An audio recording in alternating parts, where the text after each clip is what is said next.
No worries at all.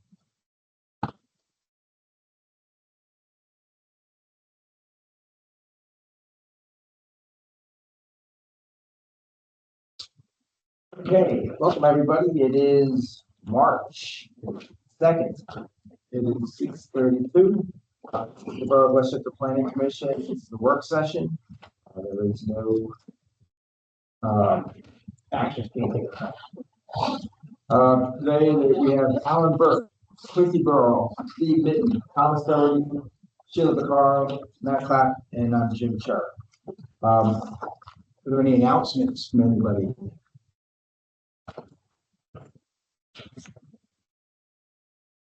Any citizens' comments on items not on the agenda? Okay, any reports? Aaron? Yes, zoning hearing board report. It's been completely screwed up with the snow.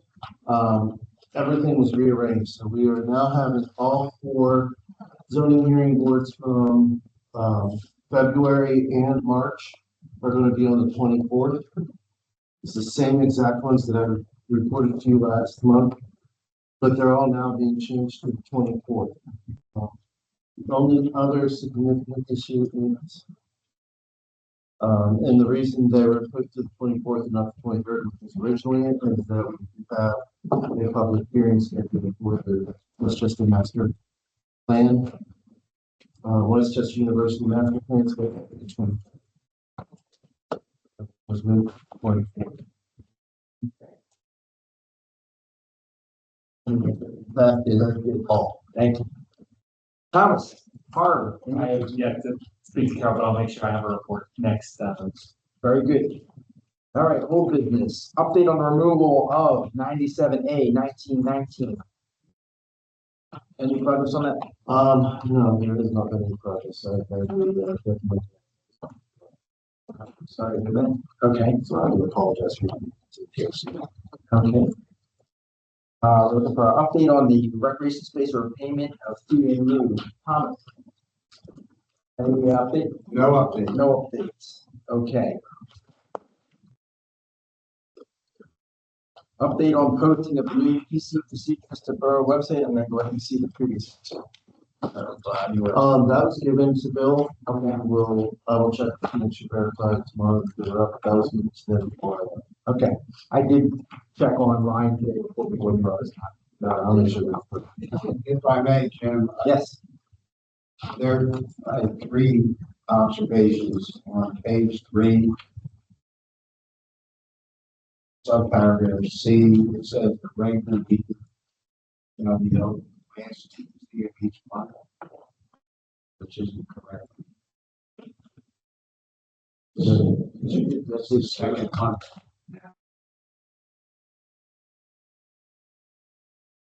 So I don't know whether you could change it so it said shall be held on a day determined at the organizational meeting. I mean, I have double cut. This is one I printed from the website today. Oh, that's the outdated one. That's the outdated. So that's the one we're looking to replace. Okay. That one's still 2021. Okay. I'll make sure, Tom, that Never mind. Any other Which section was- agenda, what you actually consider? Which section was that? what section was it, Tom? Just It was page 3, subparagraph C, article 4C. It starts with regular meeting. Is that? yeah, that's an old. So is that going to say the second Monday now? Yes, and it's called voting meeting now instead of regular. Okay, and then on the next page where it says work session, Yeah, working meeting first Monday preceding the voting. and at the end of that sentence, the word council is missing IL. Not anymore. It's not. Okay, 3 versions later, it's all square. So that was distributed to Wendy via email. Yeah. No, it's all you taught them all. That's assessment. I did distribute that to Wendy, the final version that we. They must have pulled the wrong one, so that's on the website, and I'll make sure it's changed tomorrow to get our records. Thank you. Thank you, Don.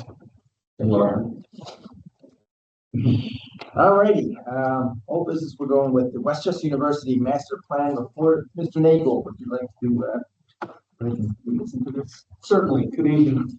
Brian Nagel on behalf of Westchester University of Pennsylvania State System of Higher Education. We were here numerous months ago. I really don't remember when it was, but before it was in summer, July. And we had talked about it. Conrad Calley was with me this evening at Coldwater University.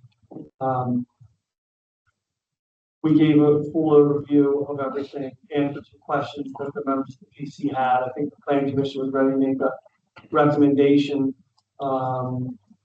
recommending approval of the master plan, and it was decided that before that happens, we should get the review. I've offered some extensions so that urban engineers could conduct their review and get us a letter, which we now have, dated February 17th. I think you all have a copy of that.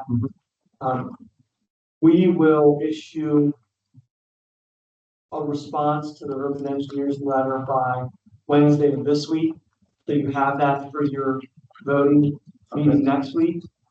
So if there's anything in detail you want to discuss in there, you'll have the benefit of our review. We're happy to try to answer questions about it this evening if you'd like. No major issues in their review.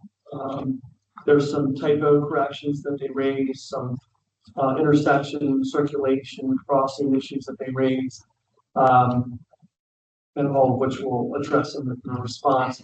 I did put on both sides of your table. We thought there were some changes to the Ewing Cole report, which is obviously Conrad's report. And we asked Conrad to issue an updated report that includes all of the changes, because there were these sort of like change pages that was kind of hard to track. So we wanted everything in one place for our final document and our final exhibit. So that's what we have a full 11 by 17 copies, so easy to read. The actual copy is the down document that Conrad has. And I put that up there. The changes in here are pretty limited. Conrad can give you a quick overview of what those are. And then, of course, the master plan that Chester Valley did, prepared, they updated it to match any changes that were made in the Ewing Cole report. For example, the most significant of which is the removal of the parking garage that goes with the proposed Sykes Student Union expansion project. We've had a number of meetings with this planning commission, and we've been to council. We had neighbor meetings. We got some various feedback on different issues. That was one of the things that came out of there was not having a garage at the Sykes project. So that was removed from this plan. There's no parking garage plan as part of the or recommended as part of the Sykes Student Union expansion. That's in West Goshen Township on the other side of Rosedale. Any other changes that are worth noting, Conrad? The big change was removal of the parking garage from the plan in West Goshen. As part of that, and again, it's also in West Goshen, but there's an adjacent parcel of land with a couple of houses on it where we had inadvertently, graphically, it wasn't showing the streets show it coming through to Rosedale. So we corrected that graphically as well. And then a series of typos. But the reason you saw, I forget how many pages were changed, is that the parking garage showed up in so many places. But that really is the primary. And keep in mind that this letter is from shared West Goshen. Right. We combined. So that's what it is. It's all awesome. Going on. Nova Scotia. Was recognized for community pushback. There was some community pushback and some other issues that were identified that led us to the conclusion that that particular lot should be removed. I think there was some a prior approval or representation that there would be a garage there or something like that. But was that at the request of Worksession? Was it at the request of urban engineers? Was it at the request of the university? For us, it was at the request of the university. So I would add a couple of things. One is there was a parking garage included in a plan that was developed back in 2013-ish. Right, and I believe that what Brian's talking about, where there may have been something that precluded the university's ability to build a parking structure in Worksession at that site as a result of that plan. That's something we learned about after having published the plan through community. So it was after that input that we elected to remove from the plan. I will also add that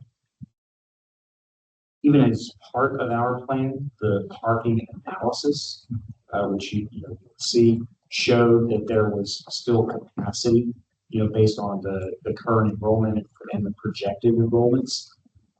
So the construction of that, or potential construction of that garage, wasn't necessarily being predicated by recommendations from our parking consultant. Subsequent parking study that has been done in parallel with the conversation around the potential pedestrianization of Church Street sort of amplifies that result.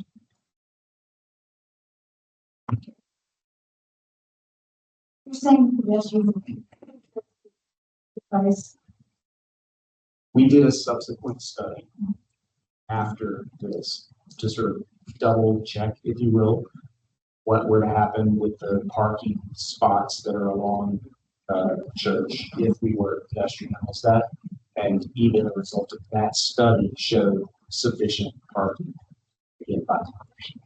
using current enrollment and projected. I go back and look at our notes, but the enrollment numbers are an appendix to this report. I want to say it's at least 4 years. The enrollment projections, I think, actually end up being 3 to 5 years. I will pull it up. And there's a reason for that, which is, that was discussed when the ordinance that's in place was being adopted. How far can you actually project enrollment realistically? And I think the conclusion was that what you can actually project was about 3 years, but at 5, I think it was 3 though. And if you look at the appendix, it says it in there. Very concerned because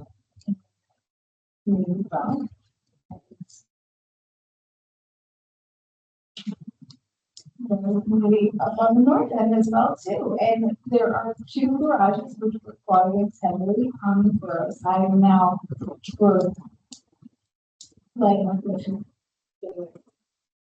I can double check the background in that for you if you like. But that's what's going on. And just to clarify, I misspoke. Brian is correct. The enrollment numbers go out to 2020. Jim, I actually unfortunately missed the meeting presented. So I just want to say, first of all, thanks.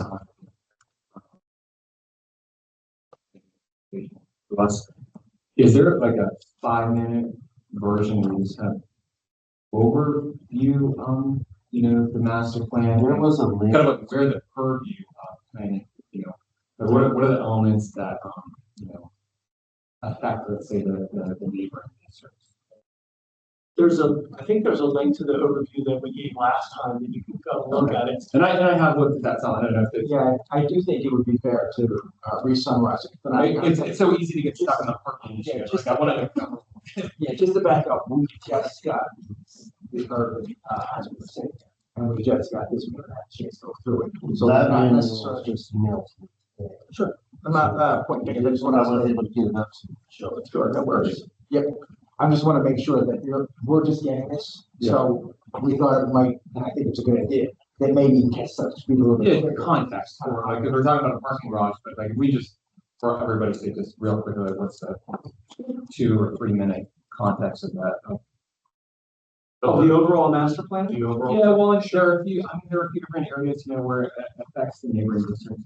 That's really, the biggest, the most significant purview, right, of the planning commission. So I'll try to put this in the context more specific to Westchester Borough. So as you know, the university's campus is within the borough of Westchester, West Goshen, East Bradford, and Westtown Township, just periphery. So, and I believe it's West Goshen and Westchester Borough have an ordinance very similar relative to requirements. East Bradford is the outlier there. So we were working to meet those requirements ultimately. The focus of this plan at the outset was, or I would say one of the primary charges was to identify any opportunities to increase student housing on campus for a couple of things, right? One is there's demand. And I believe there's, demand study that sort of shows that. The institution has a desire to be able to put first-year students, to be able to have all first-year students on campus. If possible, they'd even love to have second-year students all housed. So there's that component. At the same time, there is a significant need for a renovation campaign of the existing housing stock, right? And so what you're going to see in that housing component of that is there's an implementation strategy that says, hey, we're going to build some new beds, but you're not just adding that number of students right out of the gate. Rather, you are building those beds so that you can take other buildings offline, renovate them, bring them all up to the same level of quality over time. You'll see in that study, that's a 15-year campaign. That's not a, presto change of kind of deal. So that was a real sort of part of it, right? At the same time, there's a whole series of things that have happened over the years where the university is pinched for space as it relates to providing services for their students, whether that be dining, social services, clubs, those kinds of things. So that particular sort of, a relief element to that is what is a little bit of pressure in the system to expand the site of student union, right? To give the university a little bit more space for the things that they're already doing, right? But they want to be able to have the right kinds of space for their students.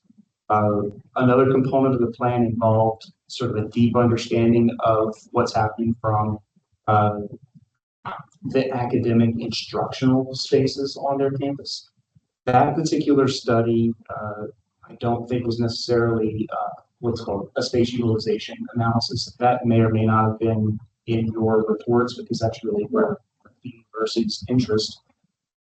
At a super high level, what it suggested is that the university has the sufficient amount of academic or instructional spaces. It's just a matter of sort of right sizing or changing the modality within their existing footprints to accommodate. So there's not a recommendation in this plan to make more academic buildings. There are recommendations to make improvements for better facilities. So and then I guess the other component is more sort of athletics and recreation. There were no real major recommendations on that aspect of the university's relative facilities other than improvements, but no sort of new facilities in that regard. Right. So that little maybe more than what you asked for, but just sort of as an overview of what some of the drivers were, what our recommendations ultimately. Can I just ask that you this presentation so focus on the borough because what's happening in Worksession matters to the people.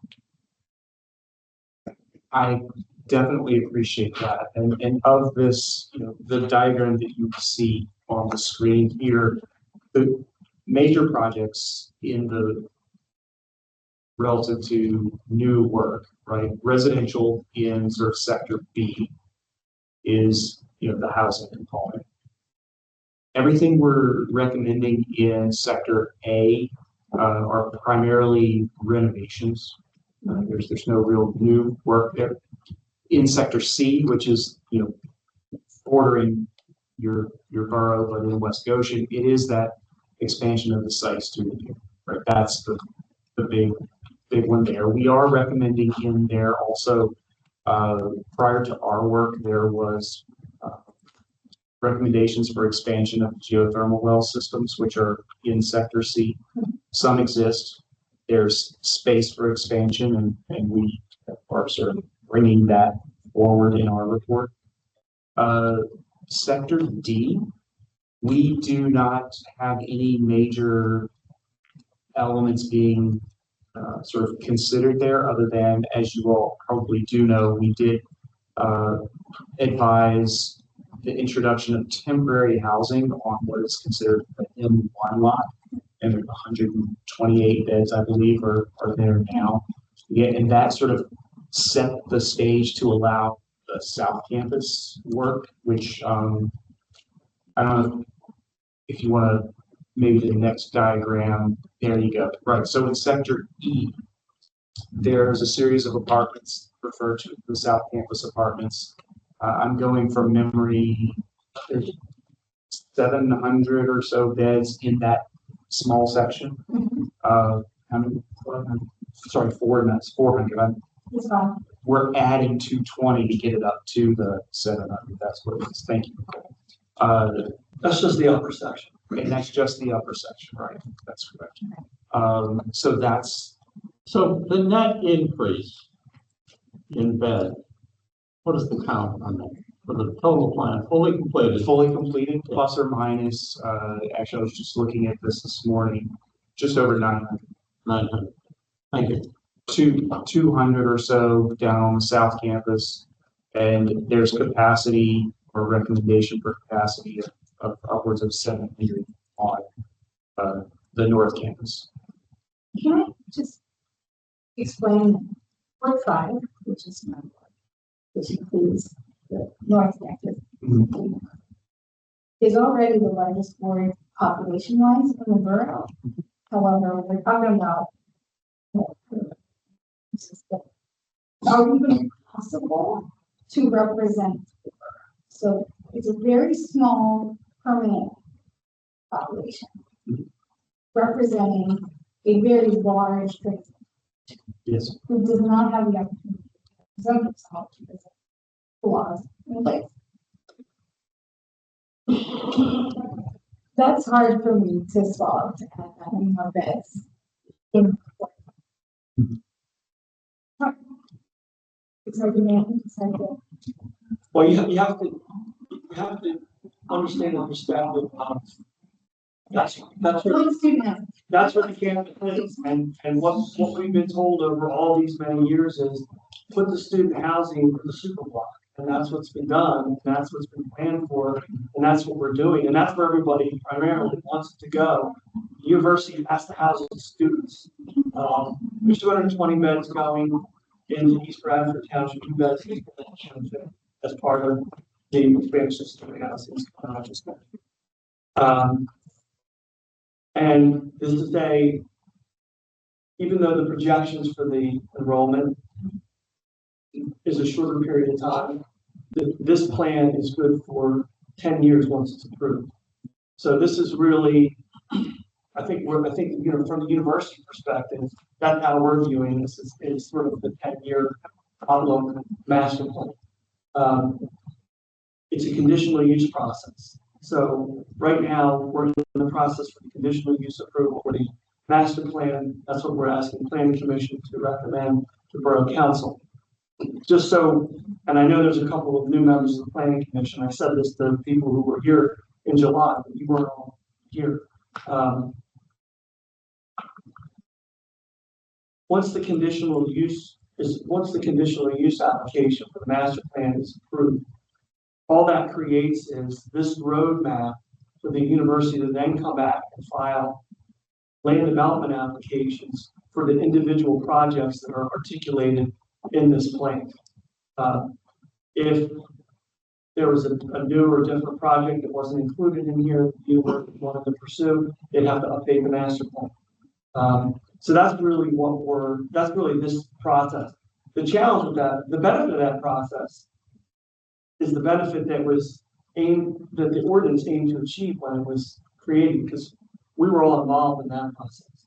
When I say we were all involved, anybody who was on the planning commission at the time, myself, the university, borough council, West Goshen Township, all of the various many attorneys who were involved, the whole lot of them. And so one of the things that was aimed to achieve in that process was to have an idea of what's coming in the future.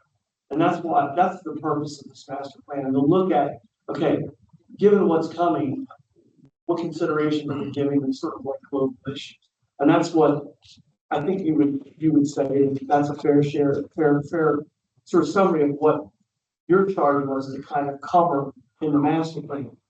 Beyond that, and the details of the project, those will come with each individual land development application, where we'll have, every last detail for each project that's shown on here, if it comes.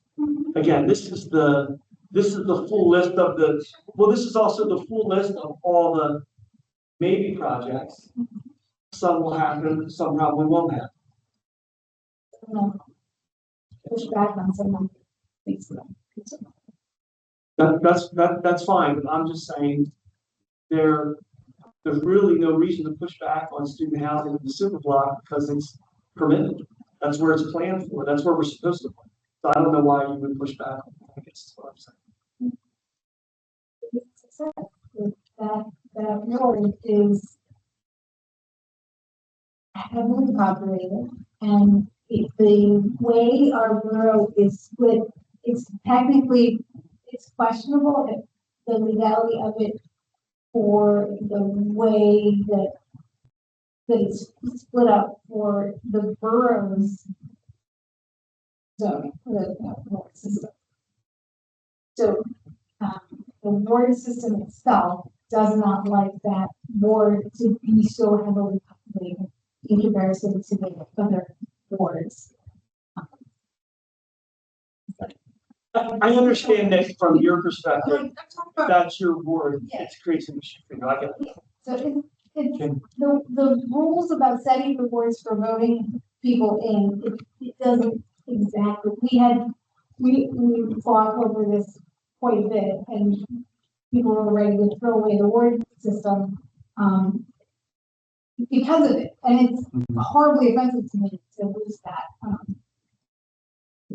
Yes, but we can't not represent the university students. It's very important to me also. So I just want to be careful and confident. Sure. Can I just, something food for thought relative to that, because I can appreciate what your perspective. The intention of housing the students where they want to be, right, in proximity to classes and other things, like the more students that are on your campus does a couple of things. In that it takes some of those students from looking for housing in and around the borough, which frankly they typically can't afford, and so you're ending with multiple students living in places where they probably shouldn't be. Additionally, because they can't afford to live as close as they want to be, they're living further away in their community. So the more students we can get on North Campus, and the other components of our plan seek to try to keep them there by improving housing, by providing more services, by keeping them there conceptually, it's less traffic trips, et cetera, et cetera. So, All of so the, I'm just offering that. I'm gonna offer this, I grew up in South Campus area. And I remember the students wandering the streets when they couldn't find housing in the eighties. Like, this was a long time ago, but this happened, and that was down in the Roslyn community, and they were wandering the streets, and people were like, what are you doing? But they didn't find, they came here, they had their stuff, they got their thing, so you totally want more student housing. I'm not saying that, I'm just saying, why can't we disperse second year students to a different area and not have them in the super block? Why can't we look at more of Legally, we're not permitted to put them anywhere else. second year, Any students. any students, Correct. in the borough? In the borough, yes. I don't know if Sheila, I don't know if you have all the reports of the previous stuff, but there's one on housing. I'm sure you get a copy of it. But there's 39 pages of student rentals that presently exist within. Yes, no, I don't want them in the borough. Oh, no. What I'm saying is, the hoops to go through to get a student rental, that's not really one.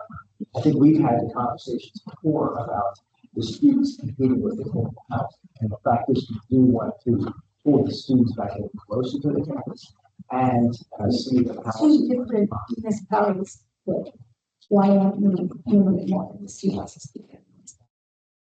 So West Goshen, so just as you all in your, what's the ordinance, sorry, I was looking for the right word, very explicitly define what can and cannot be constructed from a program perspective. West Goshen, in their ordinance, explicitly excludes the construction of student housing in West Goshen. And by the way, when we went to put the temporary student housing in West Goshen, the borough opposed us. So we're not, the university is not,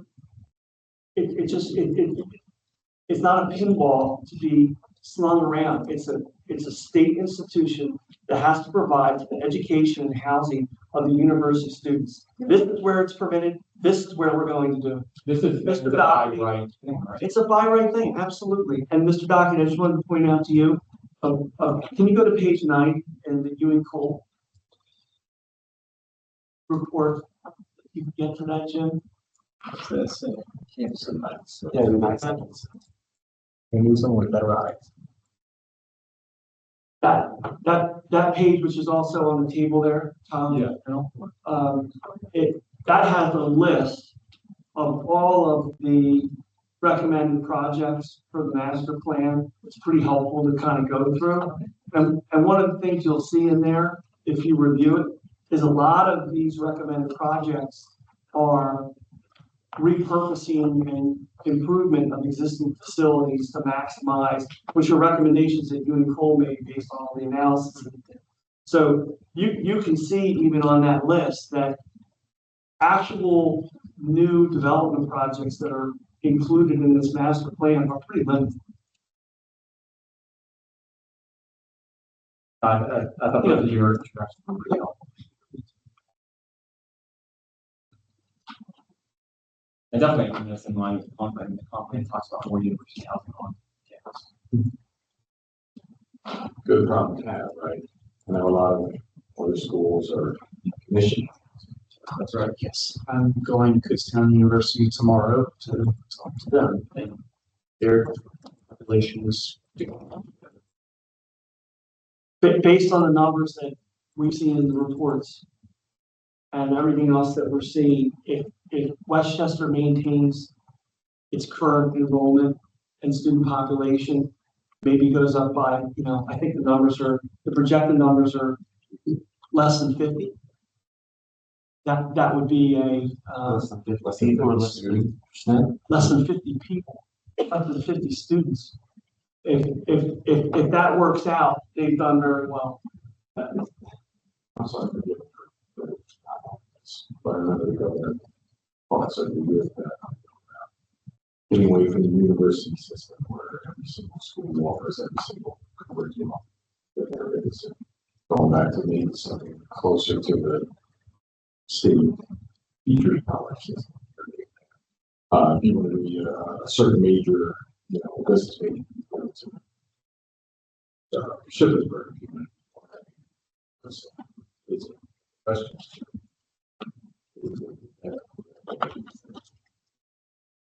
Even out. So I know that there has been some consolidation within the Apache system, but Westchester University is not one of those that have been consolidated. Yeah, that is not on the table for Westchester or anything that we've seen from the other universities and states. You guys be advised that they all state system. I would think the university would know if that had been effectuated. Yeah. That's more than just an idea or something. So, there you have James doing this.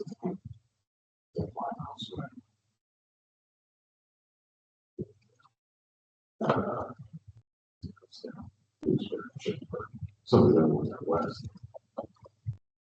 And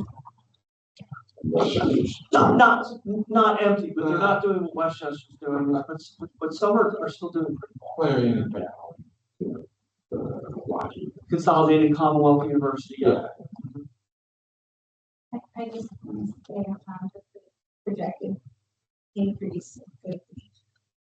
My time. I'm giving round numbers, that's not exact numbers. And I'm not gonna hold you to 50, but the time that I was on council, those projections, they never were accurate. We were told that there was going to be no increase, and then there was increase, and there was housing shortage, and then students are coming to council and they're up in arms because they want housing. I want them to have housing, but we do have housing on South Campus, and you got the temporary housing in West Ocean, and I think it can be done. You think what can be done? Some housing can be built other places. Sheila, can you clarify what you mean by like in West Ocean? Or what do you think is what you think?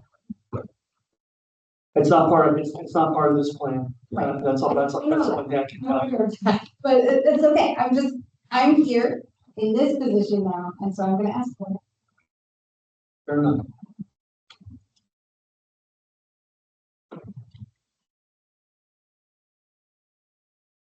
Okay, so, could you give us a little bit of, understanding of timeline, and are you expecting or requiring a vote? The conditional use hearing is scheduled for Westchester Borough, the 23rd of this month, I think it is. Yeah. So we would need a recommendation next week. We wanted to come tonight in case you had any additional questions, follow-up questions, that we could come back. Conrad's only here tonight, he won't be here next week. But we would endeavor to get you any answers. So obviously we'll have the response to the urban engineers letter in your hands. We think Wednesday of this week, so you'll have time to look at that before next week's meeting. Okay, that would be very helpful. And then, question, did you identify the changes in here, or are they just kind of folded as one clean copy? I believe, so they're not identified in. Okay, so highlighted. No, maybe what we could do, whenever I sent it to you, there's like a list of pages. I think that was submitted. There was a prior submission for this one. Okay. That had a list of all the pages and all the pages that have been swapped out. And that's what we were asked to do. And then the question I got back on that was, well, it would be nice to have just a new document that has all the swapped out pages in it. So that's what this is. So both actually exist. Yeah, I agree with the all good clean for the record, and the thing to move forward with is nice and clean. I think for our benefit, we actually unfortunately have not seen either one of the previous comments or the edits to it. So we've gone from the last round of summer to this, and then we just got to today. So I mean, Is the borough not sending you things that we just have not seen. Well, the link for this clean page, we don't receive. We weren't able to put that up. No. I'm talking about the swap out pages were submitted quite a while ago. And then the, I've never seen that come across my desk. So Okay. if that's the case, then I never. yeah, I think we can get that email to you. Yeah, great. At least we can, just scan through this. Again, you're not I understand what. you're not gonna find a lot in there because like Conrad said, like a lot of it was like site garage, like over and over again. It really doesn't change what you're actually asking for. It doesn't change. The only substantive changes in those amendments, well, there are typo corrections. Okay, there was the site garage. There was a road that appeared to be closed behind sites. It was like, I don't know if you can explain it better, but Actually, go to page.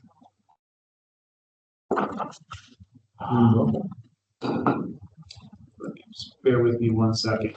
If you were to go to page 123, please.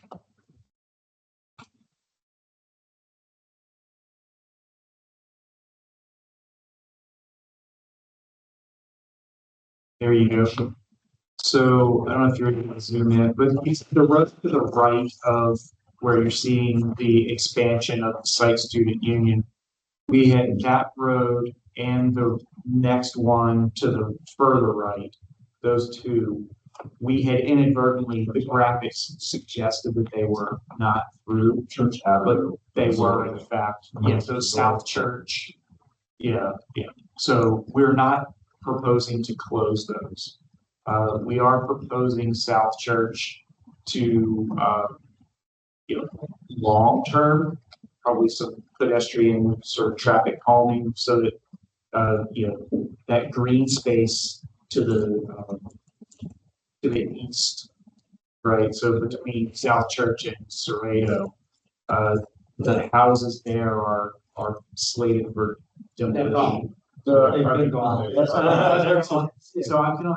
haven't been on campus on that street in the last, I passed by just earlier this week, but I didn't even notice. So long term, the roads would stay, but the green space has opportunity. and that's another page you'll see is there was I think it just had the after demo, and so you couldn't see the houses were there and then the houses were gone on the plan. So we updated the plan to include a before that shows the buildings that were there and the after that shows that green area after those buildings were demolished. Those are in West Goshen. Those are in West Goshen. Why couldn't you put student housing? So our work focused on by right, Right. and so we did not study that. I want a lot of student housing. I want more students on campus than there are. Right now, I want more students on campus than I just want to use one on campus. Not how the students are.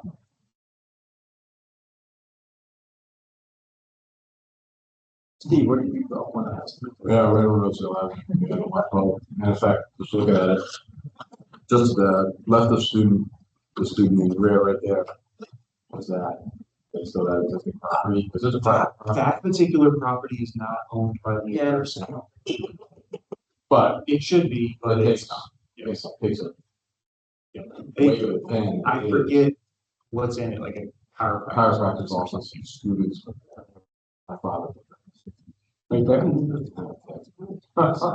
So if I get those swap out pages and send them to Jim and Aaron, is that good for? Just get them, yeah. And I'll do the same thing with the response letter, so you guys can get it as early as I possible. have the response letter. I'm sure.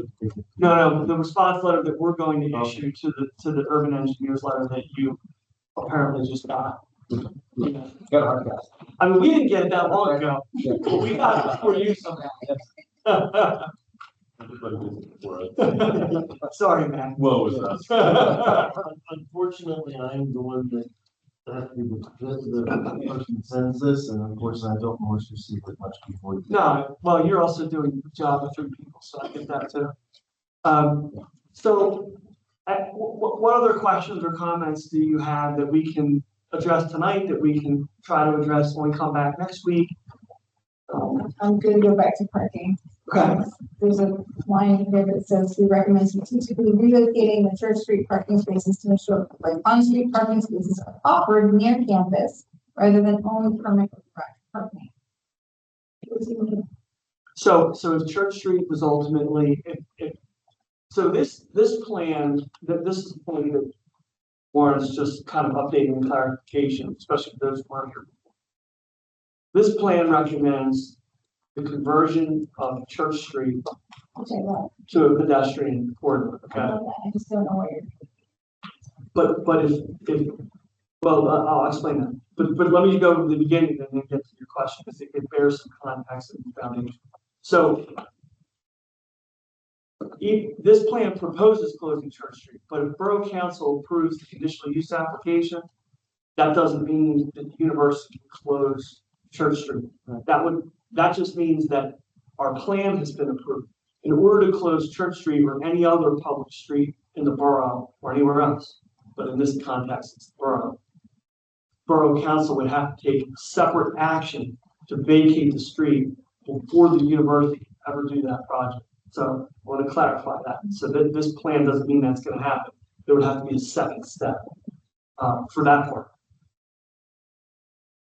If that As a matter of fact, if this is approved, no construction can happen immediately. No land- Construction or construction can happen just simply on the basis of the conditional use. that's correct. Being approved. That's correct. No land development can happen. Right. That's correct.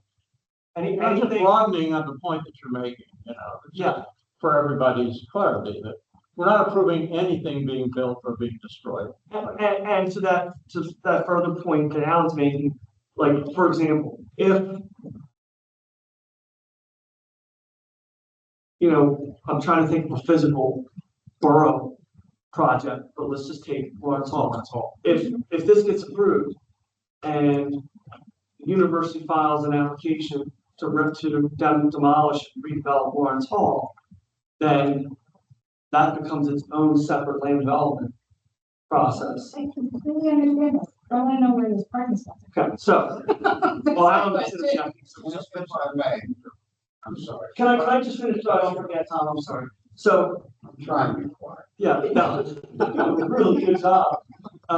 So if Church Street, this plan was approved, and then subsequent to that, Borough Council agreed to vacate, took action to vacate Church Street, that would eliminate all those parking spaces. Right. All that you're reading is the recommendation from the university's planner and architect, Ewing Cole, to say we should look to put new spaces somewhere. Well, that's what I'm asking about.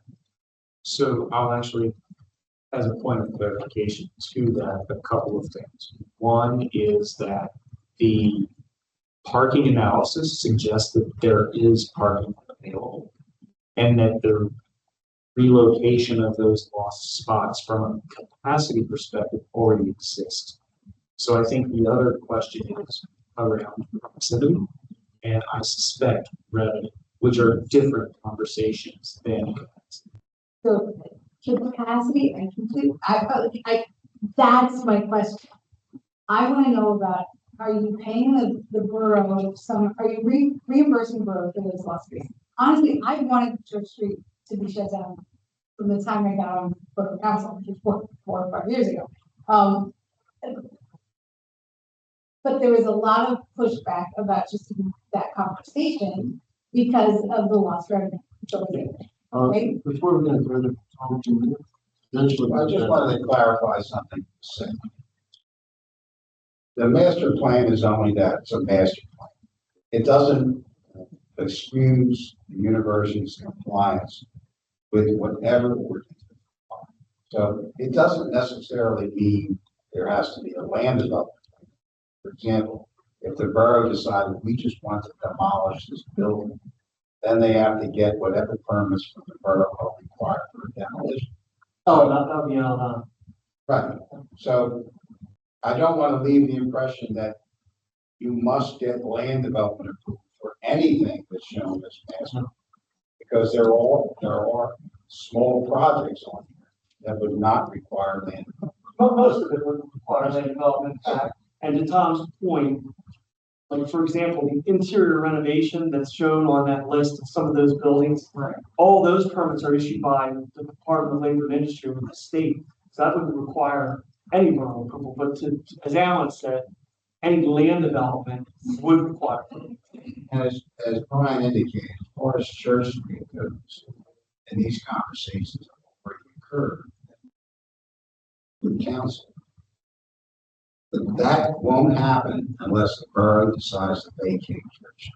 I'm fine. And if it does happen, I would think there's going to be some kind of monetary compensation. There will be, but it will be a one-time thing. I want to know that there's a plan in place that's going to be workable and appealing enough to the borough to make it happen. So I can ask obnoxious questions, but it's not always to shut you down. No, but that issue is most likely separate and apart from this application. It's just written in this letter. That's the urban engineer letter. It's written in this letter and it made my. No, it's a fair point that's raised by urban engineers. I don't, also, that's extremely close to my home, and, if you're taking away permit, I tried to take away permit parking in that area, and that is dependent. And I think what Conrad's saying, like, one of the things, just to go to like kind of a specific point of what Conrad is giving a more general overarching answer on in terms of the capacity. All of the university parkers that park on Church Street, there's space in the garages for them. There is. People obviously park there. Parking. Yeah, people park there for convenience. No, but that's all anybody. Spots on this too. Yeah. Well, we're Actually, Remember that. Well, there's still like food trucks parked. Well, yeah, your truck's parked there and it's only one side of the street. But the food trucks pay, The station. the food trucks currently pay the borough to be able to do that. So just remember that. Like, we need to figure out how to do that so the borough still makes some money, but they're not gonna agree to that. The university's gonna keep the money. So that's part of this. But to Tom's point, I mean, at some point, that's gonna happen. With the land development, so it's an issue that has to be resolved. There has to be appropriate, So- compensation. That's, I would be down the road, but they do have a new structured parking garage there. Yeah. A little farther up on the church. And they leave that for the police on the first place. so just Stephen, to clarify something you said. It's actually between university Oh, and it's not all Rosedale. over Sharp. It's not all the way. Oh, No, we're gonna bring and have a cul-de-sac. yeah, And then it's a longer term. if we were to go back to the plan, Got a page for me? because I think it's phased, yes. Give me, Give me a number, any number. yes, sir, give me. Let's see, for the purpose of this conversation, let's.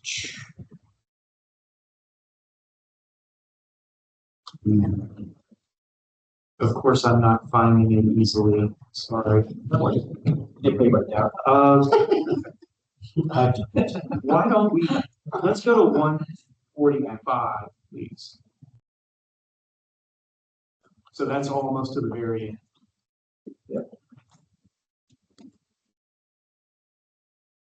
So one of the things that between Sharpless and the garage associated with the commons, just sort of planned south of the purple housing, right? We keep that and introduce a turnaround. We have done some further study with our traffic engineers, our landscape architects, and we believe that some parking along that strip can in fact be maintained. Okay. Obviously not all of it, but on one side of the street. And we've done some analysis for turnaround of buses, fire trucks, things like that as well, just to make sure that it can in fact be made to work. And similarly with university, which is sort of planned south right there. You know, a similar strategy coming off of High Street, correct? Right. To make that sort of the long-term vision. Truly at the base of Reynolds Alley. Yeah, right. So that's the long-term vision.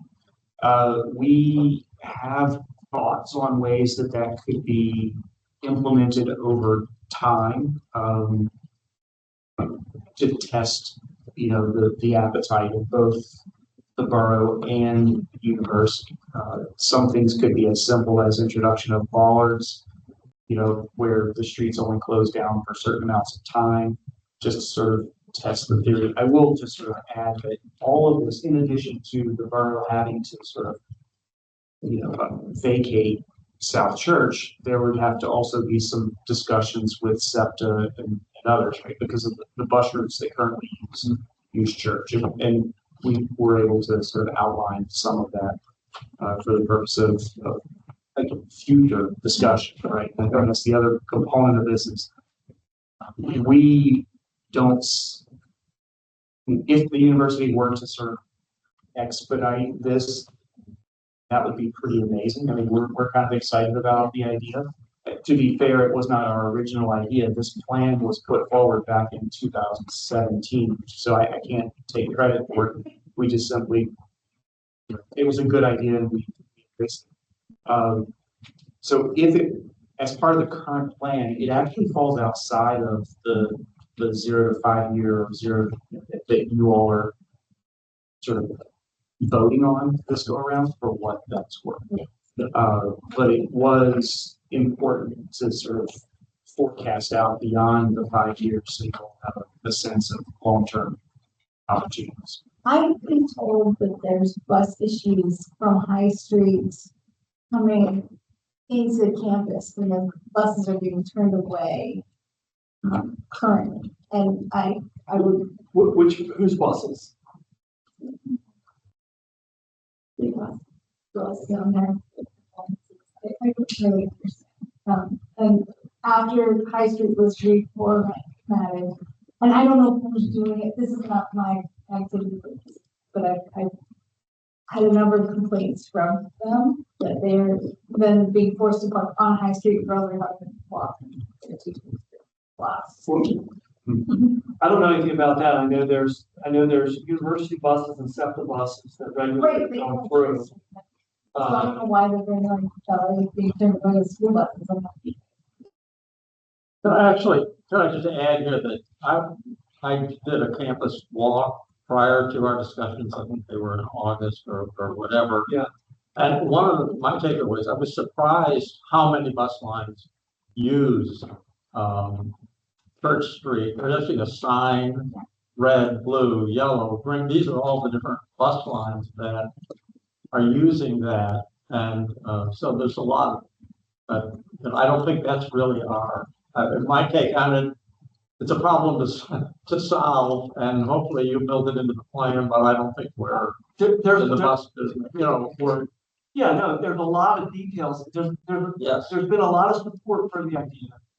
A lot of people think it's a good idea. A lot of people want to see it happen.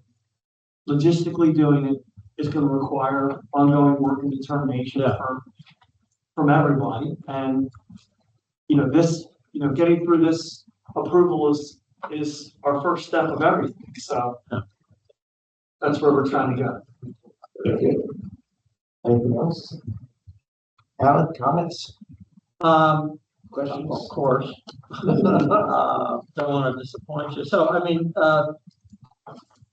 to begin on a positive note, it looked to me like the Church Street pedestrian walkway that is being proposed was well designed and looks thoughtful, and I think it will contribute to the plan. I did have in my notes that in 2018, the university came to Borough Council and offered $400,000 to offset lost parking revenue for the closure of Church Street.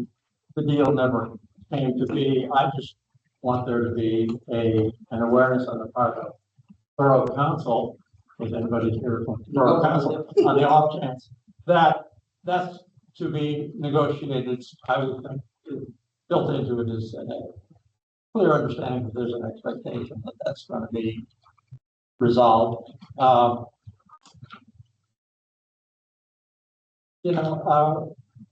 was concerned when I got this that it looked like you were moving ahead on something that we hadn't approved, so I'm pleased to see we're given a couple of minutes here to see the plan and discuss it with you. I'm not sure that the people representing the university have a clear understanding of the perimeter of the PUCs, because it looks like there's designations about college arms, there's designations about buildings on High and Sharpless, which are not in the PUC, should not be part of this discussion. They are all NC2, and they should be, just for clarity, they need to adhere to NC2, and we all know that C and C2 is conservation, conserving the neighborhoods. I even looked up the ordinance to the established university campus district, and it says its purpose and intent is to strengthen, maintain, and preserve neighborhoods that surround or are immediately outside of the university campus, developing the university within the university boundaries, developing and keeping strengthening the neighborhoods outside of it. So that's built into our ordinance, and I think we have to be mindful of that.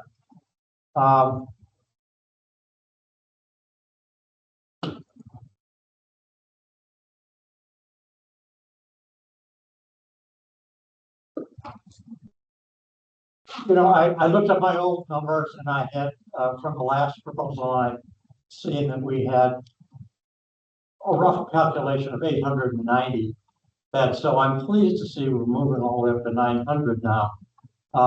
I think we need a little more movement. I mean, mainly I felt strongly if you go on social media and hear the students go there, talk about the university. They love going to school at Westchester University. The only thing they don't like is the housing, and they are fearful that they're not going to be able to come back in later years because they can't find housing. So I think it behooves the borough and the university to work together. Number one, how many people are seeking university housing and not getting it? And I'm quite sure that's a number that would be readily available to the university. And I just believe for us all to have a good plan going forward, we should all be trying to manage that number so that people have a good experience coming here and don't come in fear that they're not going to be able to come back for a second year or a third year. I'll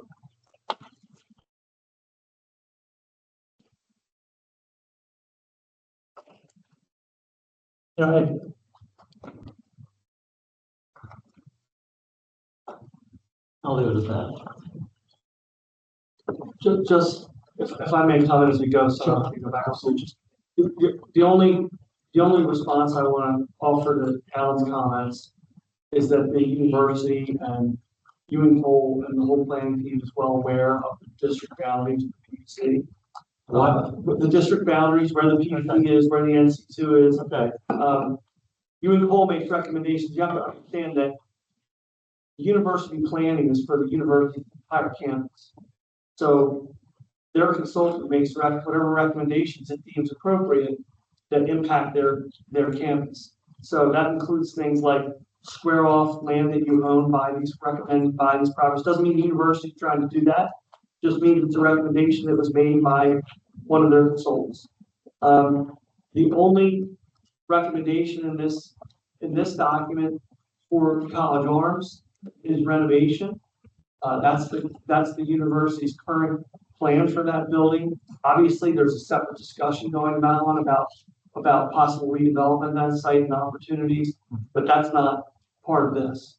Yeah. So So what I'm saying is, it looks to me like the university was fully aware that when the district was established, it was the intention to keep the neighborhood, the NC2, surrounding NC2 as NC2. And that was part of the deal.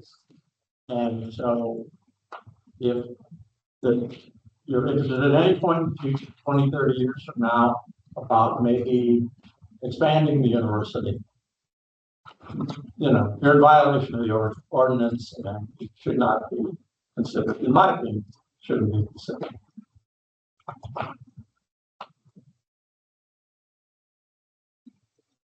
That's really it. So yeah, so first off, appreciate you guys being here. I wasn't here for the first meeting with you guys either, so I'm getting to speed with things too.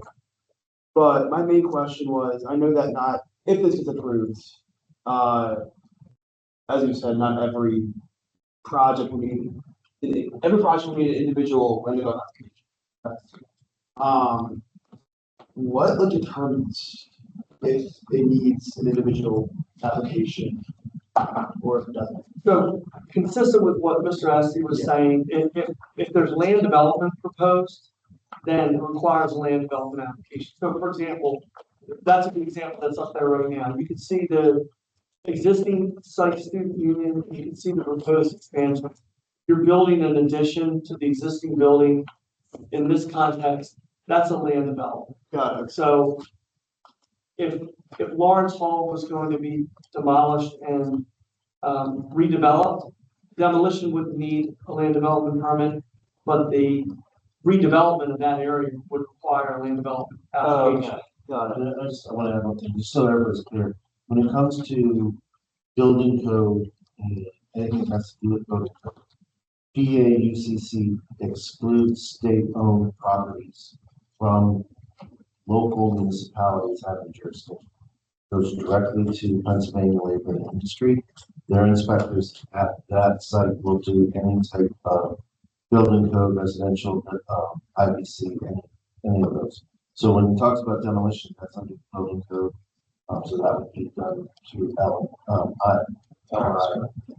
by Harrisburg. Any of the interior renovations or even exterior renovations that are not expanding the footprint. So it would just be things that would closing the Church Street, land development, things that would need approval through a general conditional use. Yeah. Zoning approval. And then the planning that would go with it. That's all I got. But yeah, I appreciate you guys being here. Thank you. Very much appreciate it. I've said in the summertime, there are lots of state system schools that are in Berkeley. It's kind of this is the one that's doing the best by far. And part of that is due to this program. We get to be part of the decision-making process. We get to the voice our concerns, whether student has or student rentals. It is a big imposition. The people who are in practice. That this is evidence that the university is trying to hear all of this is in here our concerns. So, they'll appreciate that more. Thank you for being here. Definitely help I talk about new student housing and location building zone for we update our zoning. Appreciate it.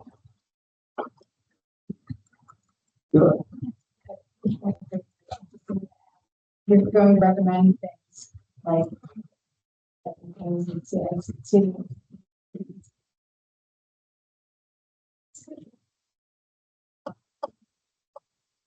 Just to clarify, I don't think you and Cole recommended anything in NC2. it's clearly on the sheet. You're crossing boundaries. That's not accurate. So to be You have to clear, point out where you think that is, because that's not on the plan. Do you have a particular? What is College Arms? So And why is it shaded? it's proposed for renovation as existing. Okay. Yeah, in So this plan. that's all, I mean, I sat through those presentations and honestly, I want that redone. But I think that if we're gonna stick with zoning, No, then that's separate. That presentation and that whole I know, idea is totally separate from this application. I know. Okay, just want to clarify that. And that was not anything that you and Cole had on this. No, Okay. I did not. I just wanted to clarify. so actually the diagram that's on the screen, so you can see we were intentional in that the dotted line represents the extent of the university's property, Right, but the shaded part is the NC2. And so College Arms is not shaded.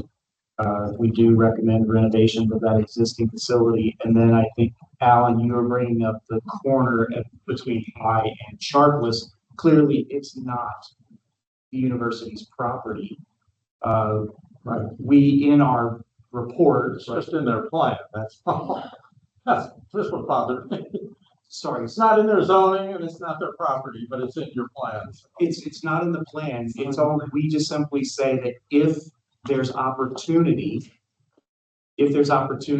to purchase and square off, and that becomes part of the, that's all. That was a So recommendation. you could enhance it as a residential, so we sponsors of a residential area.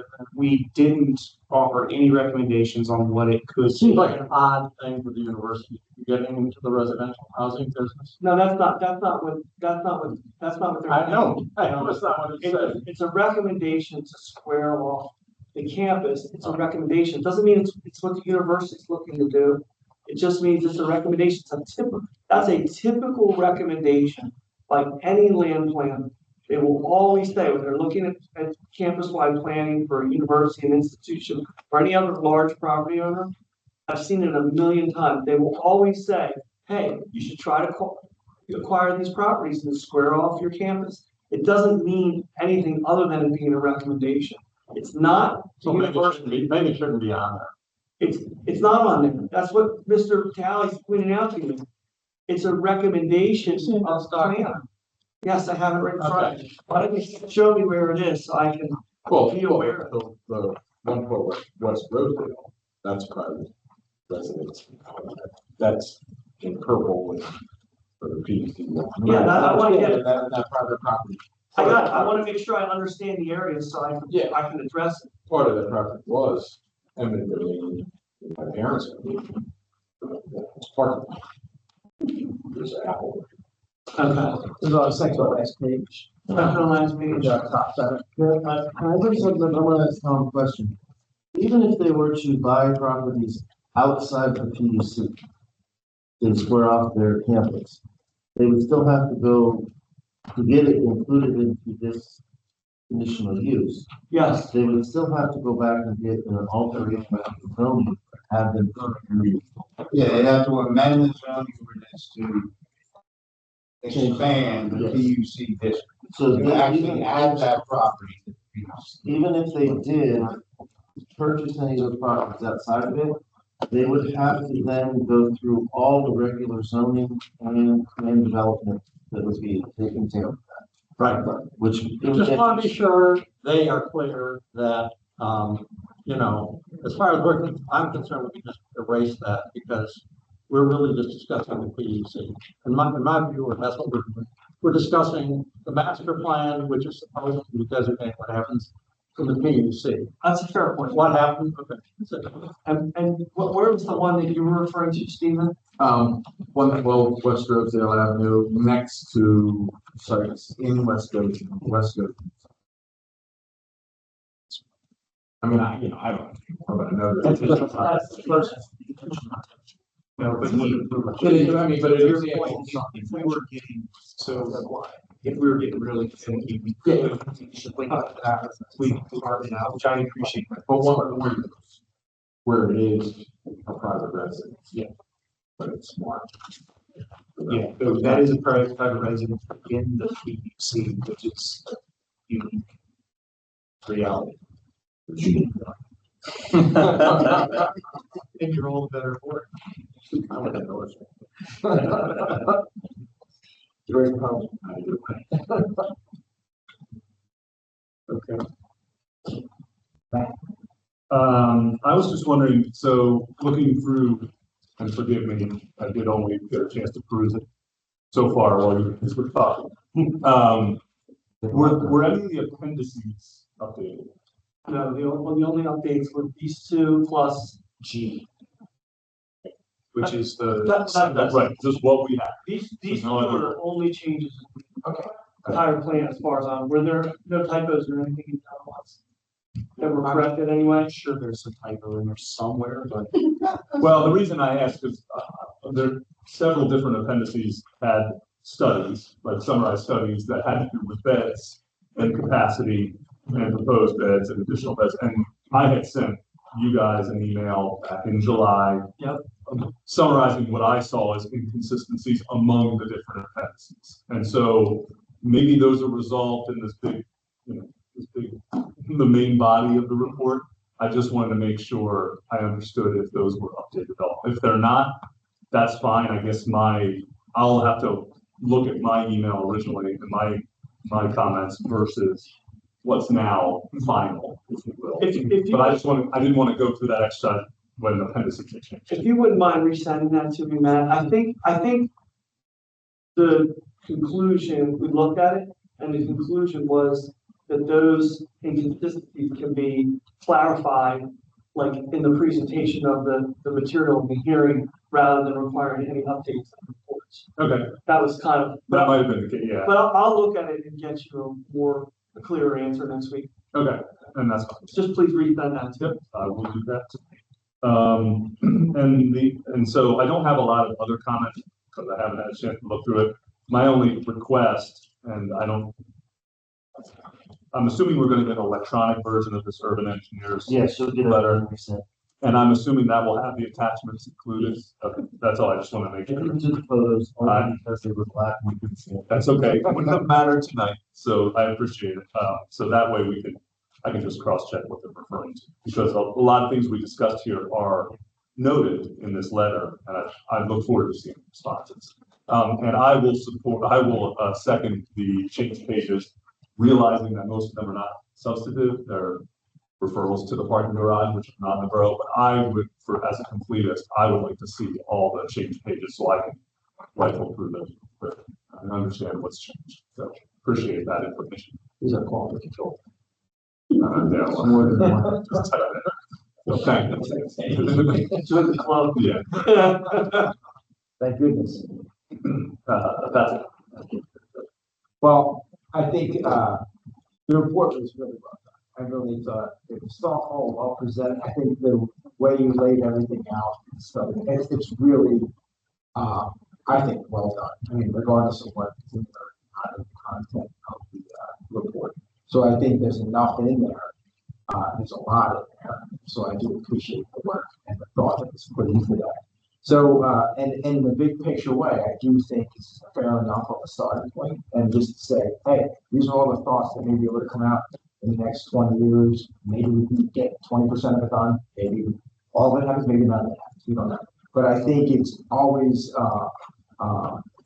very important and helpful for, especially on the outside, looking into to understand what potentially happens.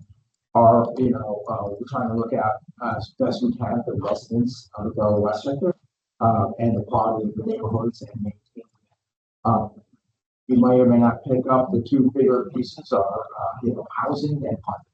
And really, it's a matter of we're also trying to tackle things like attainable housing and finding the more students that we can put on or near campus. That pulls them out of the neighborhoods, will improve the quality of those neighborhoods as well as free up some housing opportunities that might in fact prove to be a little more attainable. So, but I do appreciate whatever ad we can. It would be great if you put 7,000 beds on the campus, but Not more fun. So, but I mean, university's been here a long time, under different names, and we're very fortunate to have the university and the county and the borough all working together. It's good balance to have to work it all out, so we're not taking negative. I think we really appreciate the fact that you're here and we're in the conversation and we're given the opportunity, especially in future construction projects that come up through land development. We have the opportunity to talk about, especially around this perimeter, especially around the neighborhood and impact residents. We have a good relationship with the students. We like to see them safe, not the concern when you're seeing just wandering out in the intersections looking. So it's, and the ideas of getting something more pedestrian, keeping that internal to the campus, I think they're all great directions and improvements. So looking forward to seeing that. But no, I really appreciate all the work. We'll see you next week after hopefully seeing all the items we mentioned. Thank you for your time. Hey, Jim, will the documents be uploaded somewhere on the website? Yes, they'll be uploaded. And Tom, you can make sure you send me the work. They can be uploaded. I'll make sure that's done. Yeah,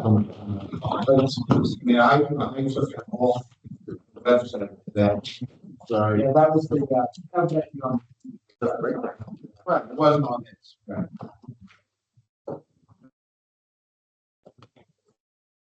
So,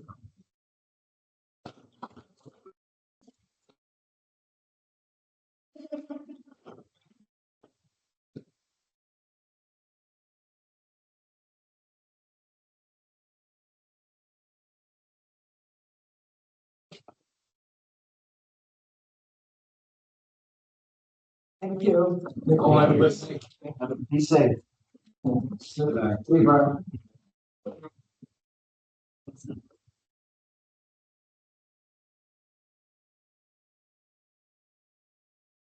We could be nasty. Thank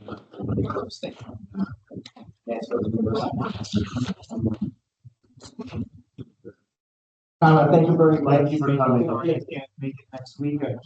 I appreciate you getting here this week. Yes. Thank you. Okay, before we get started, Aaron. I just wanted to make a comment about the process that we're going through. I just wanted to let you know that I've been contacted by 4 other municipal zoning officers, consultants for 4 other communities that are dealing with schools. So far, we're the only ones that actually have retained our land development rights. We're having to fight lawyers trying to figure out how to get it done. So kudos to whomever was who did PEC. May not like you, may like it not. It retains your rights to actually say it. State schools not to share. Try to use the exception to give them also development rights.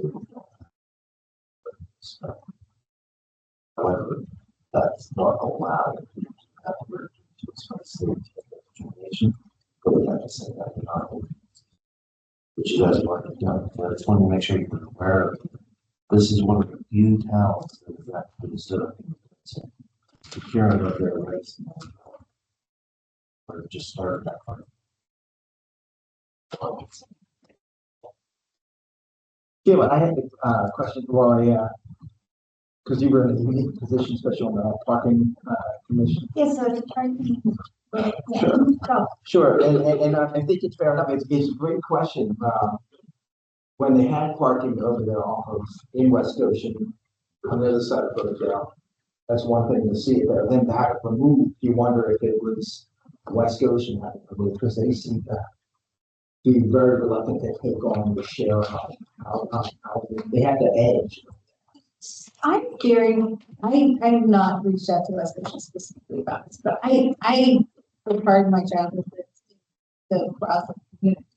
So I know like that new street corridor, now I live on Sharpless Street, right? So like I live on South Campus and North Campus, and they way that the housing got developed down there, it was a fight to put it in, but like, it got in anyway. And the parking, I don't, there's enough parking, there is enough parking. There should always be more parking, but there currently is enough parking on the campus itself. So much so that they're putting temporary housing on top of it because they're not using it. It's just there. They haven't done sort of the organization of proximity parking concerns. They just have parking. And I think there needs to be a lot more organization of their parking and their thoughts around parking. They put the New Street garage in, and for a long time it was also sort of empty. And the neighbors there are still beside themselves. But I'm very glad that the lot is there. And it's used regularly, so it's more that there's lights there, and it's great. Everything takes time. I just want to see them thoughtfully arrange the option. That's all. And I want all the best there can be. I just wish there was a way to bring it towards life, which there's not. Because of different, this voting stuff, the voting boards versus land buildings. So can you talk about that just for a second? Because I don't know that. So, Like, I'm not appreciating that. okay, so this is like, the voting boards in the borough go back to the late 80s, where the borough council was elected at large. Please correct me if I say something way off here, but they were elected at large, and what you ended up with was a council of white men from Ward 1. I lived in Ward 7 as a child, and my neighbors were black, and my parents were told, we're not moving that bar. You're white, you can, and we did. We went to Rob. Because there was no fixing, because the council made decisions like, we're gonna split up this borough, we're gonna gentrify it slowly, we're gonna take over, and we're gonna push all the dark-skinned people into that area, and if you're white, you can leave, we're not fixing it. And people will argue with me about that, but I lived it, and then we were bused to Exton, it was ugly. That's we developed the ward system, and there are rules in the ward system about the number of bodies in that ward are set by law. Right now, we're out of compliance. I don't know, 2 years ago or so, we had to redistrict. We had reassessed the wards, and either Ward 3 was going to eat up Ward 5, but then nobody was going to be able to represent the university, but they have to be represented. And legally, you can't split the super block because of the way the judges are elected. So like so really right now we're not in compliance for the state balance. And it's somehow we have to, what we really have to do, I think, is split up the super block, but that involves much higher level than the borough has because it judges. Isn't that based on registered voters? Yeah, I was gonna say. Yes. If I may, it based on one man, one vote. In other words, it's just like, federal redistricting. And some years ago, the borough attempted to change the boundaries of the try to balance out the population, or at least get. We submitted a plan through Chester County Voter Services and to the state. To make a long story short, we could not get it approved because some of the district boundaries crossed census blocks, federal census blocks, and the state would not approve a plan across federal census. So I wouldn't go as far as Sheila's going to say the words are unlawful, but some of the words have significant population. But the university students living in Goshen Hall, do they? They count in the census. They But don't they count their parents' permanent residence? No, Well, they could, no, I remember years ago when I attended IUP, which is one of the universities that's still successful. I voted in Indiana, Pennsylvania, but I lived in Montgomery County. So Okay, I- so if you change your voter registration you can change your voter registration, for a dorm, but they don't do it. What happens is the students typically don't participate in it. but I didn't think you could do it in a dorm. If you had an apartment where you would sign a lease, you could do it. I don't know the answer. it doesn't matter. The census, which is federal, counting all those beds as people in Ward 5. And on top of So that, right now, Ward 5 looks, look at Ward 5. So those people were probably counted twice. well, but remember, the census occurred during COVID. It was COVID, the So- only people counting in the borough were those kids in the beds. We believe that the census was inaccurate. That there were actually, there was an undercount because people weren't there. So Ward 4 was empty. And Ward 5, every bed was counted whether there was a kid in there or not, because they were all appointed. It was just, the university said, we have a bed, therefore we have a person, therefore they. But is your concern that the fifth ward can't justly represent the students? Because I would think that you have to keep them in mind, you know, whoever the representative. Have to keep them in mind, right? That like, You try to keep them in mind. Right. I tried, but it's my real concern is look at how, so if you look at Ward 6, see all the people that live in Ward 6, plus you have all the businesses in Ward 6, Ward 1, look at all the houses. We all know how many houses are in these places. In Ward 5, those houses are spread far apart. And then there's the university beds. We have such a small pool of people to pull from to represent us on borough council. It's pathetic. To get somebody to replace me, it was hard. And So- we so tried no, to you know, district to fix that. So, no, but if one hundred percent student They're not allowed. living in a could, right? I see. That's why I don't They're legally not allowed. But what she's talking about is hard to recruit people to I run the understand. borough county. But I'm and to saying, a mayor, because there are not many houses. a student living in Goshen Hall could not run for borough council because that's not their permanent address. Yeah. I don't see how they were counted. It's the federal census has nothing to do with the local jurisdiction, Okay. but they have. Well, I was just trying to get someone. I mean, I can talk about this for a long time. I was just curious about what was that, so, okay, very good. Sheila, take you back off of there. Ward 6, we sworn in the borough. Yeah. Claimed by Bernie. Okay. Let's- I love Bernie.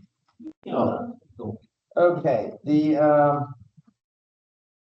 all right, so thank you, everybody, for filling out and providing kind of priorities and numbers, and getting it all back to Alan. Thank you, Alan, for pulling all this together. Greatly appreciated. And I do want to at least point out one special one to you, Sheila. I do appreciate the fact that you added something like Yeah. FAR into the mix, the FAR Yes. into the mix. I just thought that was an interesting one to get pulled in there. So anyway, if Alan, if you don't mind, if you do you want to run through and or you want me to? Well, I just say that obviously I sorted them from most popular to least popular. You can see the average score on the far right. But I think it's pretty straightforward. I think, you know. Yeah, I think so. I do want to just say that as far as the golf course is concerned, I was the only one who felt strongly about it. I am going to put a copy of this in my safe deposit box, so. When the golf course becomes housing development, I'm going to show the evidence. I'm just kidding. So You know, I just think we can take it from there. Sure. We went back and forth a little bit about things that we're gonna consider immediately and things that, are fodder for consideration, our priorities for the upcoming comprehensive report. There was conversation back and forth about that, we got to put them all into one, and, so that's how it's presented. Sure. Thinking about it, we really wanted to. Yeah, I think overall it kind of makes a lot of sense relative to what's been occupying most of the conversation. You've seen it, Tom, you have it, so you guys. I have it, but Okay. I guess there was rankings here. Well, what we did was, there are a lot I of, don't seem to have there are a lot of, well, there are a lot of open issues, and we were just trying to put something together to help us, put some structure and order and priority and that stuff. So the good part is the good part is item number 1. I mean, I feel like that one's done already, so. Is that I'm done, yeah, I was going down, correct. But I did think it was stuff. So what's getting in the way? How can we help to make number 1 happen? I think that's just a administrative thing that has to happen with it. Can we all come in and help out in some way, or? Physically move the. Yes, we have Give us access to the site. we have made a recommendation to send that letter in. So, and we vote on it, so that everybody knows where that is. It's going to be removed, it's just. I promise you it will be removed before I die, or So, I'm not sure which will happen first, or either of those two will happen. I will get them, I will just ask for a little bit more space. yeah, it's sort of like the procedures on the website. We've been staring at that. So, I mean, yeah, the procedures on the website, so I think we saw today. You know, I didn't feel it was appropriate to say, are you familiar with the procedures? But that was, I mean, this should not have shown up. Whatever showed up on the website, I don't know. There's a Thursday deadline, and we can't really put our foot down until we get that one on the site. It'll be there. So I think we're all happy to volunteer some effort, time, or whatever. Anything that goes up on the website, I have to go through the actions part. Bill was out today. I was out since last Wednesday.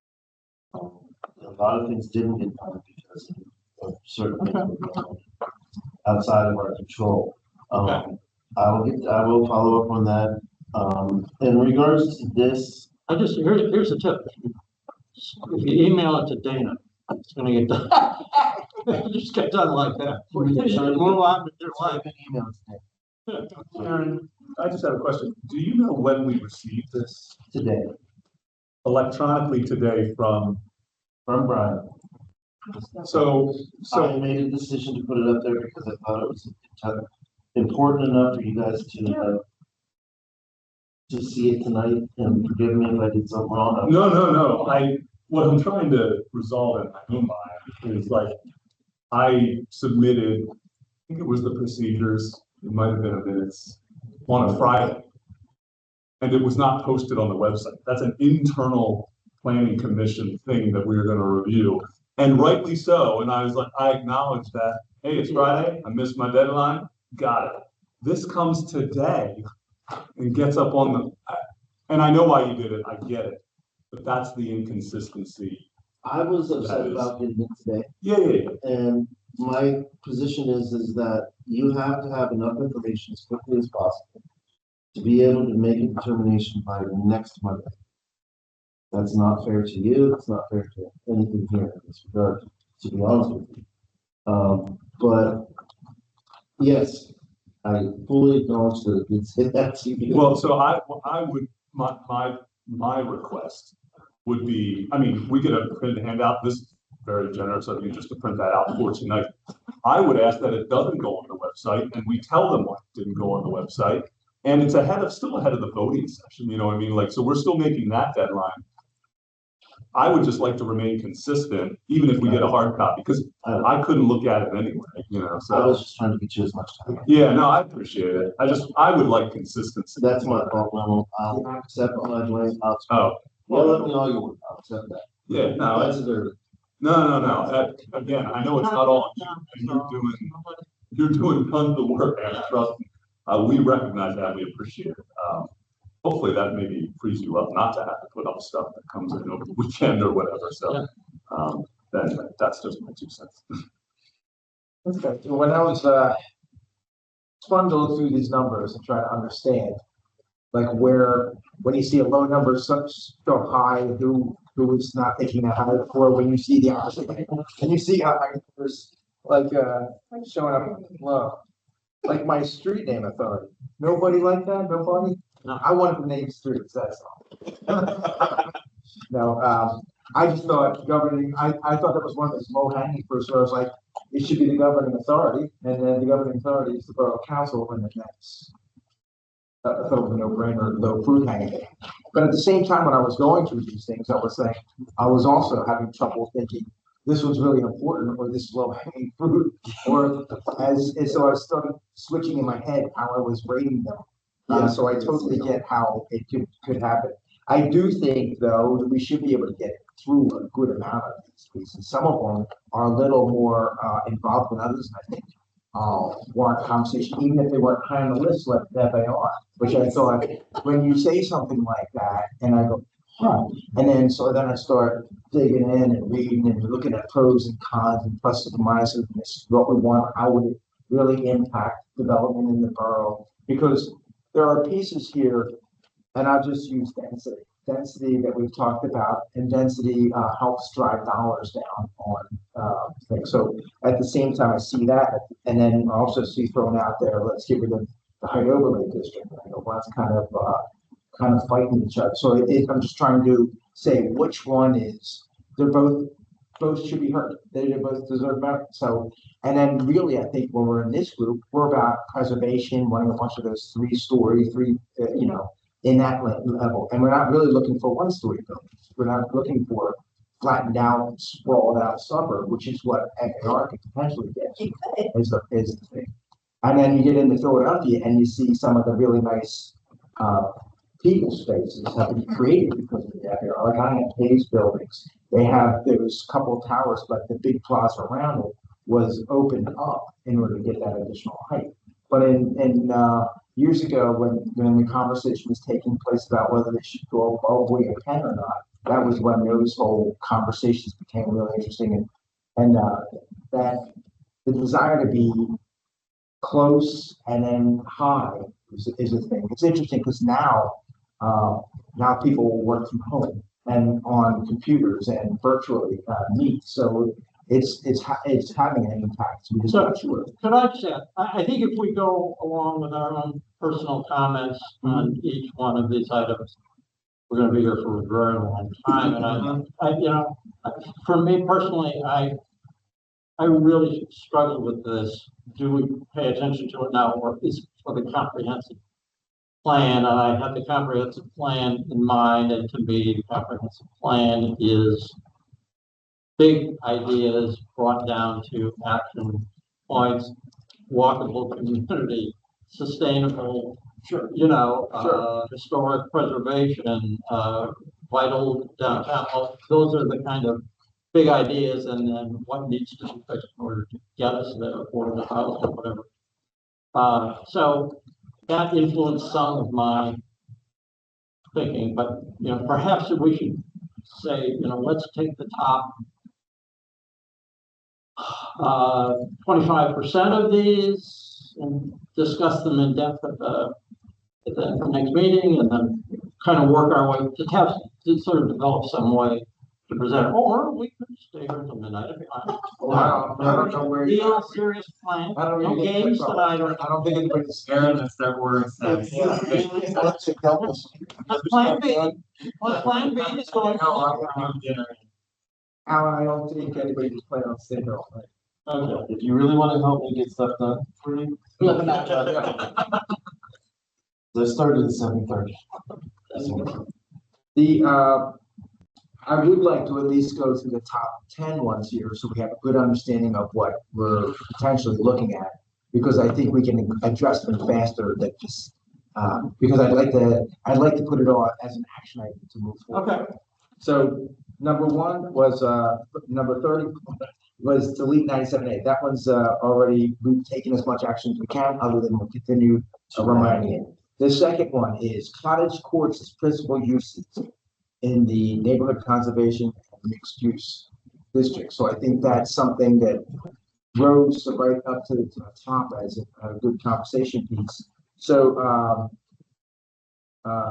pretty consistent across there. Do you think you could put something together as a base for starting, or how do we want to put that as where's it end up as an ordinance, right, or a use? There were a number of these that, as I also struggled to prioritize them, and one of the things that I was finding is that it seems like there's a lot of overlap. For example, down at the bottom here's Wall Street line. But the parkway width and others, but I imagine that those would probably go together, as we're dealing with and then as I was looking at the preservation ordinance, one of the things that we were talking about very quickly, because we were talking about real life projects like the Burger View site, what would a counter proposal look like? That we would have to address all those three concerns. So I kind of highlighted, for that preservation ordinance, here are 5 things that would probably want to be covered at the same time as that ordinance. And then, a bunch of those would have to go kind of side by side, the street ones. And I wonder if something like the cottage court one would really want to, so I'm just kind of talking out loud, but I wonder if that would want to be part of the preservation ordinance. Okay. Only insofar as, I think we can point to the townhouse developments. There's so many townhouse developments in the last 15 years that have not contributed to the character of the park. And so trying to make sure that if we're incentivizing new development, that there are the proper guardrails to help make sure that we, things are built that everybody, thinks contribute to the character. So, we have great examples of these cottage courts here in town. They're all built out of brick. They're all 2 stories. They're all, some characteristics that I think the last thing that anybody would want would be, to see a cheap vinyl or hardy product, protected from new construction. I like that approach. So yeah, just thinking, if it's new housing, maybe we at least talk about it at the same time as preservation ordinance, only because there we're talking about protection standards. Okay. All right, space definitions. Matt, do you want to, do you think we could just pull all those together, outline them, separate them, and at least have that as a starting point? Usually as a first step, do everything for clarity, but I think it's important. I mean, yeah, I've already kind of looked them up anyway. So yeah, that's fine. And then the fee and lieu requirements. Tom, are you working on that? I mean, I will. Okay. I thought the Tom committee was working on it. Yeah. Aaron's shaking his head. Alan, any thoughts on that? Do we know who's working on that? Town committee is not working on it. Currently, we're getting a list from. That Tom over there is working. Okay, Yeah, that's fine. my understanding. Our understanding from you, Tom, was that we were to wait till the Park and Rec plan was presented, and then based on that. Understood. Okay, very good. I'll work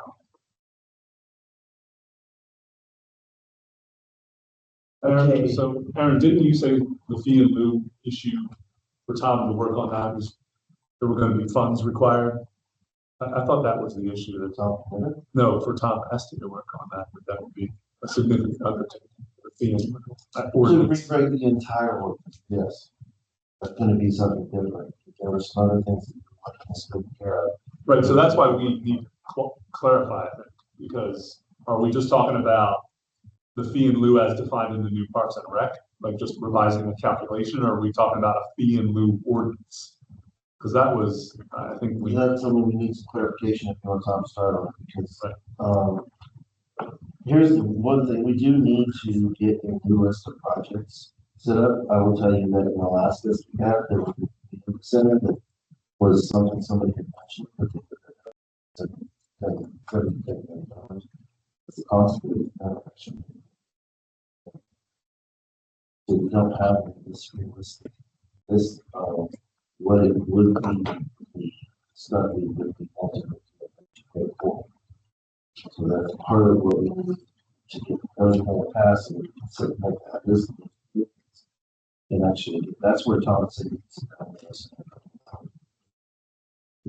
done, but we don't have it yet. Parks. But the idea is that we wanted to also get into how, you know, the overall ordinance, which would set up spaces, you know, the definition of a, it doesn't actually go under, it's, you know, what it's called, open space, convention or something. What you're gonna accept as a user space, if you take 5 feet on the side of the sidewalk and keep the sidewalk on the street as a usable recreation. Yeah, we were space. looking for criteria. Yeah, That's what I mean, that's what I think that's our intent. I think that's what this represents, and I think that's a full new ordinance. There's gonna be a review and a serious amendment for too. Well, I think we can address some of the definitions first, but the fee and lieu requirements, I think there's a whole ordinance. At least that's my understanding of what that specific And item I will is, be- but it's your item, so you I could do want correct. to fairly think this. There is a large backlog of stuff already with the solicitor, with the ordinance. Give you an example, I'm supposed to be doing something with, sidewalks, creating a permitting system for sidewalks. We table that because it's a significant permitting system. Yeah, so if you want to put, right now, you have to get council's approval for anything on the sidewalk. We want to have a permitting system so that they give us the standards that they want to go by. And we approve it by what the standards they have. And that way we can have some mechanism to do it consistently and fairly. And still maintain the look and space inside. So that's something that we had brought up to Smart Growth 2 or 3 months ago. But unfortunately, there's just been a backlog with the solicitor's office. And several ordinances are still, I think chapter 8 is being reviewed. Also, cafe fees, cafe events. Okay. Yeah, I'm not familiar with everything that's pending. The things that I have on my desk are non-conformities. Okay. So I'm working on that. So I need to, I mean, All right, well, I need to understand if the borough council wants me to proceed. My goal as far as the fee and lieu of is to revise the ordinance so it's legally defensible. In other words, the fee is reasonable, we can defend it and charge it. Well, we can't charge it. If the developer wants to pay the fee, that it's defensible. But I need to know whether, I mean, I'll just start to work on it and send a bill. So I need to know that Okay, well, that's let me- something that Smart Growth or council let or me somebody. hold on that, because I can't do that. Understood. But let me get back to you on that one, so I just put that, want to bring it up Smart Growth. let me, I'll take that one. Okay, And that's then, fine. we're gonna get that one worked out. By the way, the reason for the non-conformities is because that major included, what would happen with college arms. Yeah, that's one of the projects. There's a couple of others, but that, I mean, things, we cannot move forward with until we have alternative. Okay. Non-conformity. Traditional neighborhood development definition renovation, what, tackle that with the definition. I mean, so just so we're clear, the traditional neighborhood is defined in the definitions. Traditional neighborhood development is referenced very minimally, but in the definition, it's referenced in chapter 112 in zoning for NC1. But then there's no further references to it, or at least I haven't found that. So we just, I get, the purpose of that item was just, and Tom Comita had brought it up,